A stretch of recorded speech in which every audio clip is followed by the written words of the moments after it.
Hola, ¿qué tal? Les saluda Erika Fontalvo, directora del diario El Heraldo desde Barranquilla. De manera recurrente, los hechos nos demuestran que Colombia, al margen de quién la gobierne, es un país de injustificables excesos y brutales contrastes, bastante descorazonador por donde se mire. En vez de estar hablando acerca del devastador incendio que acabó con la vida de una joven madre y de su niña de 2 años, destruyó 84 viviendas y dejó a más de 100 familias damnificadas en el empobrecido pueblo caucano de Guapi, buena parte de las conversaciones públicas y privadas del país se han centrado en las últimas horas en la controversia, mezcla de indignación y desconcierto, desatada por las suntuosas compras ordenadas por el nuevo gobierno para las residencias privadas del presidente y la vicepresidenta. Sin completar todavía sus primeros 2 meses en el poder, por acción u omisión, los ocupantes de la Casa de Nariño siguen inmersos en un bucle de permanentes cuestionamientos del que les está costando salir. Si bien es cierto que los representantes políticos suelen ser impúdicamente derrochones con el dinero público, que es de todos, aunque ellos sientan que les pertenece más que a nadie, este gobierno, el del cambio, se comprometió con su electorado a erradicar estas prácticas extendidas, a mantener cero tolerancia con la corrupción y a enarbolar la bandera de la austeridad. ¿Acaso no fueron estos asuntos objeto de sus reiterativas denuncias cuando eran oposición?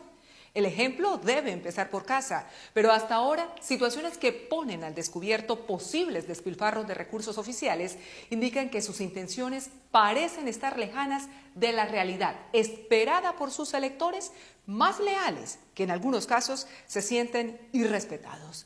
Está claro que las palabras no se las lleva el viento y merecen ser demostradas con hechos, no solo con simbolismos.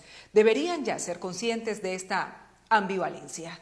La adquisición de suntuosas cobijas rellenas de plumas de ganso a 4 millones cada una, un televisor de 85 pulgadas a 27 millones, 2 cubiertas de vitrocerámica por 34 millones de pesos, una plancha vertical por 754.000 y un sartén antideslizante por 399.000, por ejemplo, entre otros elementos que hacen parte de una orden de compra de 173 millones de pesos autorizada por el Departamento Administrativo de la Presidencia de la República. DAPRE contrasta con la consigna de la gran mayoría de los hogares colombianos de apretarse y apretarse el cinturón debido a la actual crisis económica.